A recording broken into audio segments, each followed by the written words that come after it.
Morning student, class 12th का की 5th poem कर रहे हैं बेटा हम। सहरस स्वीकारा है, जिनके लेखक हैं गजानन माघवय मुक्तिबोध। कल तक हमने किया था इनकी फर्स्ट और सेकंड पैराग्राफ की कर चुके हैं। अब थर्ड पैराग्राफ है हमारा। इसके लेखक है जो गजानन माघव मुक्तिबोध। आज सबसे पहले उसका जीवन परिचय करते हैं, जो हमने कल नहीं किया था। सहरस स्वीकारा 5th पोएम गजानन माघव मुक्तिबोध, ये हमारा इम्पोर्टेंट है जीवन परिचय, जो हर बार रिपीट होता आया है, यानी कि इम्पोर्टेंट जीवन परिचय है हमारा। अब लिखना आपको कैसे है वो बताते हैं। सबसे पहले जैसे गजानन माघव मुक्तिबोध का जीवन परिचय लिखा आपने। सबसे पहले लिखना है कि इनका जन्म 13 नवंबर सन 1917 ईस्वी को मध्य प्रदेश के ग्वालियर जिले के श्योपुर नामक स्थान पर हुआ था। कब हुआ था इनका जन्म? 13 नवंबर सन 1917 ईस्वी को कहाँ पे हुआ था? ग्वालियर जिले के श्योपुर नामक स्थान पर हुआ था। यानी कि इसके हमारे छोटे ऑप्शन टाइप क्वेश्चन भी आते हैं कि गजानन माघव मुक्तिबोध का जन्म कब हुआ, तो हमने ये लिखना है, तो इसलिए ये याद रखना है। इनके पूर्वज पहले महाराष्ट्र में रहते थे। ऑप्शन है कि इनके पूर्वज गजानन माघव मुक्तिबोध के पूर्वज सबसे पहले कहाँ पर रहते थे? महाराष्ट्र में रहते थे। इनके पिता का नाम माघवय मुक्तिबोध था। गजानन माघव के पिता का क्या नाम था? माघवय मुक्तिबोध था, जो कि पुलिस इंस्पेक्टर थे। वे एक न्यायप्रिय अधिकारी होने के साथ साथ धर्म तथा दर्शन में अत्यधिक रुचि रखते थे। 1953 ईस्वी में नागपुर विश्वविद्यालय से एमए की परीक्षा उत्तीर्ण की थी। किसने? गजानन माघव मुक्तिबोध ने। कि नागपुर के विश्वविद्यालय से कौन से विषय की परीक्षा पास की थी? एमए की थी। कब की थी? 1953 ईस्वी में। आरंभ में उन्होंने बड़नगर के मिडिल स्कूल में 4 महीने तक अध्यापन का कार्य भी किया था। कि उन्होंने अध्यापन का कार्य कब किया था? 4 महीने ही किया था। कहाँ पे किया था? बड़नगर के मिडिल स्कूल में। 1956 से 58 तक के खून नामक पत्रिका के संपादक से ये जुड़े रहे थे। हंस पत्रिका का भी इन्होंने स्वीकार किया था। कुछ समय के पश्चात मैग्नेजाइटिस नामक रोग हो गया था। किसको? गजानन माघव मुक्तिबोध को कुछ समय के पश्चात ये बीमारी हो गई थी, और इस बीमारी के कारण 11 सितंबर सन 1964 ईस्वी को नई दिल्ली में उनका देहांत हो गया था। गजानन माघव मुक्तिबोध का देहांत कब हुआ? 11 सितंबर सन 1964 ईस्वी को हुआ था। इसके बाद में आती हैं इनकी रचनाएं। काव्य संग्रह चांद का टुकड़ा, चांद का टेढ़ा मुंह, ये क्या है इनका? काव्य संग्रह। कहानी संग्रह क्या है इनका? गांठ का सपना। उपन्यास कौन सा इनका? विपातर। ये हमारी रचनाएं भी लिखनी है साथ में। इसके बाद में इनकी साहित्यिक विशेषताएं लिखनी है। साहित्यिक विशेषताएं कौन कौन सी इनकी? शोषक वर्ग के प्रति घृणा। फर्स्ट पॉइंट है हमारा शोषक वर्ग के प्रति घृणा। कि मुक्तिबोध ने समाज के पूंजीपति वर्ग के प्रति घृणा भाव भी व्यक्त किए हैं, जो मजदूरों निर्धनों का शोषण करके ऐसो आराम का जीवन जी रहे हैं, उनके प्रति गहन आक्रोश भी अभिव्यक्त किया है। आता है यानी कि फर्स्ट पॉइंट लिखने, इसके बारे में बताना कि शोषक वर्ग के प्रति घृणा किस तरह थी, क्योंकि वहाँ पर यानी कि मजदूरों निर्धन लोगों का जो अमीर व्यक्ति होते हैं वो क्या कर रहे हैं? शोषण कर रहे हैं, इसलिए उनके प्रति उनके मन में घृणा भाव उत्पन्न हो गई है। समाज का यथार्थ चित्रण। मुक्तिबोध जो भ्रमणशील व्यक्ति थे, उन्होंने समाज को बहुत नज़दीकी से भी देखा है। कवि ने समकालीन समाज में फैली विसंगतियों कुरीतियों का शोषण भी किया है। कि समाज में यथार्थ चित्रण, समाज में फैली हुई कि समाज में कौन कौन सी बुराइयां फैल रही हैं, किसके प्रति कैसा व्यवहार किया जा रहा है। इसके बाद है निराशा। मुक्तिबोध आजीवन संघर्ष करते रहे, उन्होंने पग पग पर ठोकरें खानी भी पड़ी है। इसी संघर्ष व वेदना से उनके काव्य में दर्शन होते हैं। उन्हें अपनी वेदना को संतचित वेदना का नाम भी दे दिया गया है, क्योंकि वे समाज की विसंगतियों का शोषण करते हुए दिखना चाहते थे। तो ये हमारी साहित्यिक विशेषता है कुछ। इसके बाद में वर्गहीन समाज का चित्रण। कि वे समाज से शोषक वर्ग को समाप्त कर वर्गहीन समाज की स्थापना करना चाहते थे। कौन? गजानन माघव मुक्तिबोध। उनकी कविताएं जन विरोधी समाज व्यवस्था के विरुद्ध संघर्षशील हैं, और अपने काव्य में शोषण वर्ग भेद को मिटा करके वर्गहीन समाज की कल्पना भी उन्होंने की है। इसके बाद में छंद कौन कौन से छंदों का प्रयोग कि मुक्तिबोध जी ने अपने काव्य संग्रह में अपनी रचनाओं के अंदर मुक्तक छंद का प्रयोग किया गया है। इनके साथ साथ इनकी कविताओं के अंदर तुकांत है, तुकांत छंदों का प्रयोग और अष्टक इनका सबसे प्रिय छंद भी माना गया है। अलंकार इन्होंने अनुप्रास है, रूपक, उपमा, उत्प्रेक्षा, मानवीकरण आदि अलंकार कि अनुप्रास तो बार बार जिस वर्ण की आवृत्ति हो रही होती है, उपमा किसी के साथ तुलना कर रखी है इसकी, उत्प्रेक्षा जिसमें मानो जानो तनु आदि शब्द आते हैं, उपमा के उपमेय पर संभावनाएं कल्पना बताई जाती है, संदेह भी है इसमें, जहाँ पर मनुष्य और प्रकृति का वर्णन वहाँ पर मानवीकरण अलंकार भी है और बढ़ा चढ़ाकर वर्णन किया गया है, इसलिए ये अतिशयोक्ति अलंकार भी है। फिर इसके बाद में कि भाषा शैली लिखनी है। इनके भाषा में संस्कृत के तत्सम तद्भव शब्दों का प्रयोग भी किया है। इसमें अंग्रेजी, उर्दू, अरबी, फारसी आदि भाषाएं भी हैं। इन भावपूर्ण शैली का प्रयोग भी साथ साथ व्यंग्यात्मक, प्रतीकात्मक, चित्रात्मक, विद्यात्मक आदि शैलियाँ भी मानी जाती हैं। ठीक है, तो इस तरह से हमने इसका जीवन परिचय लिखना है। किसका? गजानन माँ को। ये इंपॉर्टेंट क्वेश्चन है, इसको अच्छे से याद करना है। अब इसके बाद में इसकी व्याख्या करते हैं। सबसे पहले तो हमें प्रसंग लेंगे। प्रसंग कल भी बताया था हमने कैसे लिखना है कि प्रस्तुत पद्यांश हमारी हिंदी की पाठ्य पुस्तक आरूप भाग 2 में संकलित सहरस स्वीकार नामक कविता से ली गई हैं। इनमें इनके कवि गजानन माघव मुक्तिबोध जी हैं। इन्होंने इन पंक्तियों में किसका वर्णन किया? मनुष्य को यह प्रेरणा दी है कि जीवन में आने वाले जो पल हैं उनको हमने अपने हृदय के अंदर स्वीकार कर लेना चाहिए। यानी कि उसमें ये इसका वर्णन क्या कहा था फर्स्ट के अंदर। अब थर्ड जो पैराग्राफ उसमें क्या लिखोगे आप? इसमें मनुष्य को ये प्रेरणा दी कि जीवन में आने वाले जितने भी पल हैं उनको हमें अपने हृदय के अंदर स्वीकार कर लेना चाहिए। अब व्याख्या देखते हैं। सचमुच मुझे दंड दो कि भूलों में भूल जाने की। इसमें इसके कवि गजानन माघव मुक्तिबोध जी क्या कहते हैं? हे प्रभु, मैंने आपको भूल जाने की जो भूल की है उसके लिए आप मुझे वास्तव में ही दंड दे सकते हो। कि हे प्रभु, मैंने आपको भूल जाने की जो भूल की है उसके लिए आप मुझे वास्तव में ही दंडित कर सकते हो।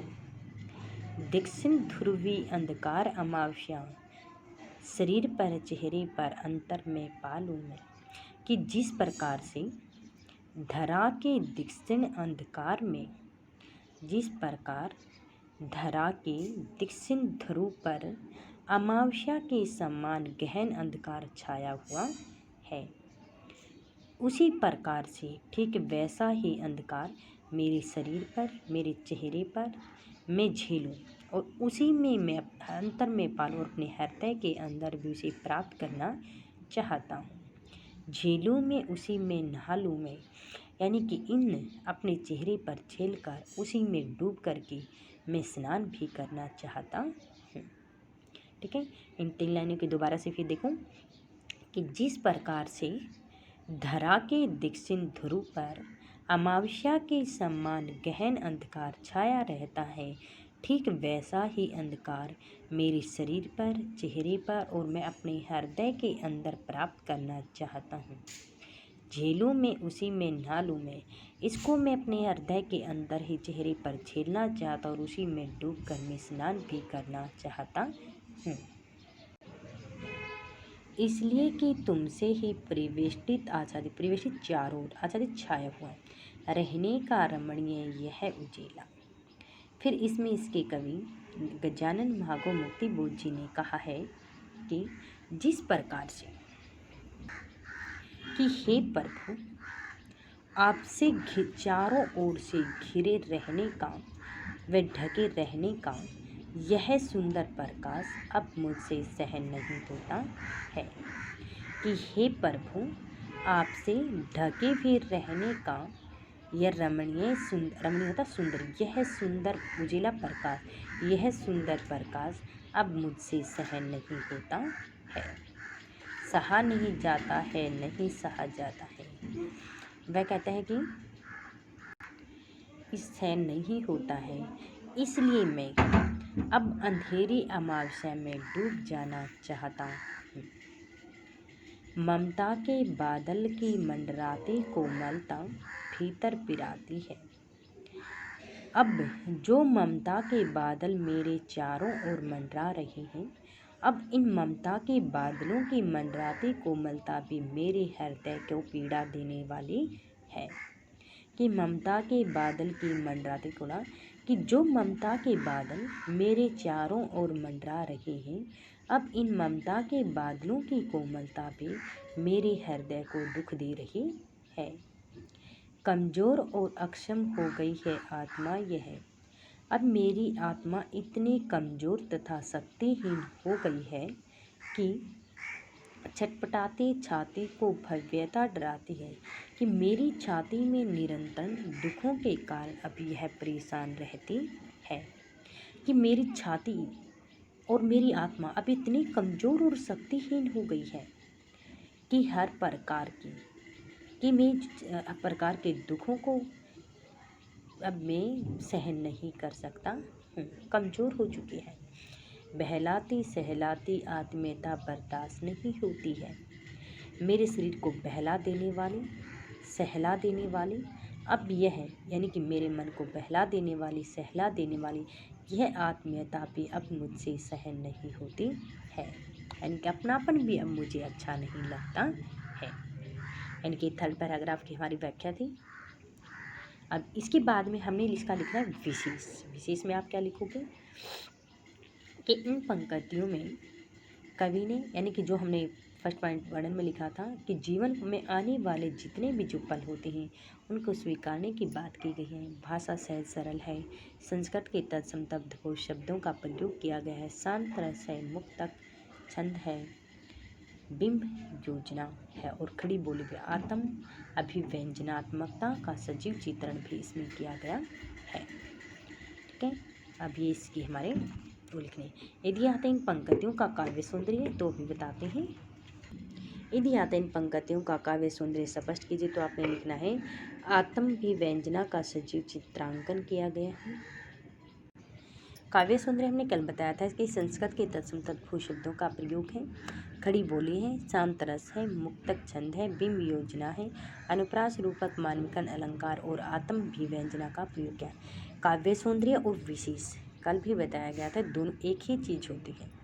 ठीक है, सप्रसंग व्याख्या आती है तो काव्य की जगह हमने विशेष लिखना है। यदि आते इन पंक्तियों का काव्य सौंदर्य स्पष्ट कीजिए तो उस समय काव्य सौंदर्य ऊपर लिख के और ये हेडिंग हमने बनानी और ये हमने शिल्प सौंदर्य लिखना है। ठीक है, अब इसके क्वेश्चन आंसर करते हैं।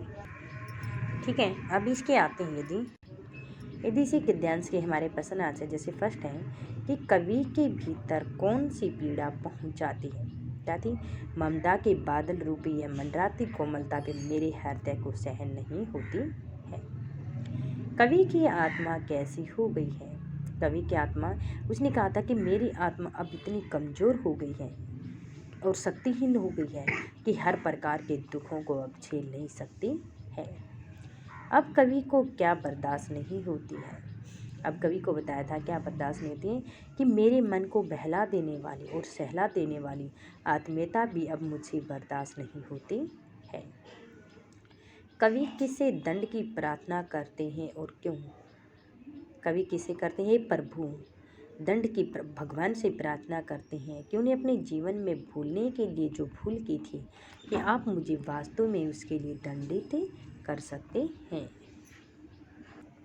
अब जैसे इसका प्रश्न आता है कि बहलाती सहलाती आत्मीयता बर्दाश्त नहीं होती है और कविता के शीर्षक संघर्ष में कवि क्या कहना चाहता है कि इसमें कवि ने क्या कहता है कि मेरे जीवन के अंदर जितने भी सुख हैं, दुख हैं, हर्ष, विषाद, राग, विराग, आशा, निराशा, सब कुछ मैंने क्या किया, अपने हृदय के अंदर इन सभी को सहन कर लिया है, लेकिन अच्छी नहीं लगती। फिर भी दूसरी ओर वह क्या कहता है कि मेरे मन को बहला देने वाली और सहला देने वाली फिर भी यह आत्मीयता मुझे अच्छी नहीं लगती है, क्योंकि भाव एक दूसरे के विपरीत दिखाई देते हैं कि मेरे शरीर में किस काल जब उनके शरीर में शक्ति, विश्वास, स्वाभिमान होगा तभी उनके जीवन के अनुकूल जो परिस्थितियां हैं वह उनका डटकर सामना कर सकता है।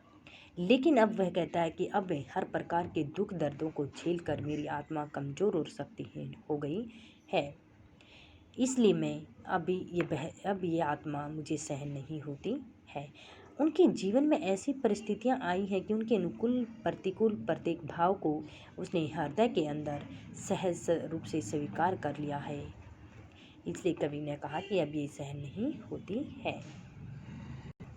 अभी इसमें से हमारे ऑप्शन टाइप क्वेश्चन भी हैं। यदि पोएम अच्छे से समझ आ के सहर्ष स्वीकार कोई तक कौन थे गजानन माधव मुक्ति बहुत। जिंदगी में जो कुछ भी है जो भी उसे कैसे स्वीकार किया गया था, सहज रूप से स्वीकार कर लिया था आपने। कवि के अनुसार जो कुछ भी मेरा वह तुम्हें क्या है, तुम्हें भी प्यारा लगने लगा है। गरीबी को कैसा बताया गया, गर्बीली। कवि के भीतर क्या है, मीठे पानी का झरना था। कवि ने ऊपर तुम हो की तुलना किससे की है, सूर्य से, आकाश से, चांद से। तो किसे कहा, चांद से कहा था। कवि की किस अपराध को दंड मानता था, कि भगवान को भूल जाने के लिए मैंने जो भूल किया आप उसे मुझे वास्तव में ही दंडित कर सकते हो। कवि की आत्मा कैसी हो गई थी, कमज़ोर और शक्तिहीन हो गई थी। कवि किससे भयभीत हो गया था, अपने भविष्य से। कवि को कैसी आत्मीयता सहन नहीं होती है, संवेदना देने वाली। कवि कहाँ लापता होना चाहता था, अंधेरी गुफाओं में। कवि प्रभु के प्रति क्या समर्पित करना चाहता, अपने प्राण। भीतर की सरिता से कवि का क्या आशय है, यानी कि नगर के बाहर हृदय की सरिता, उसके हृदय की सरिता। तो ये क्वेश्चन आंसर हमारे 12th क्लास के राइट प्लस लर्न।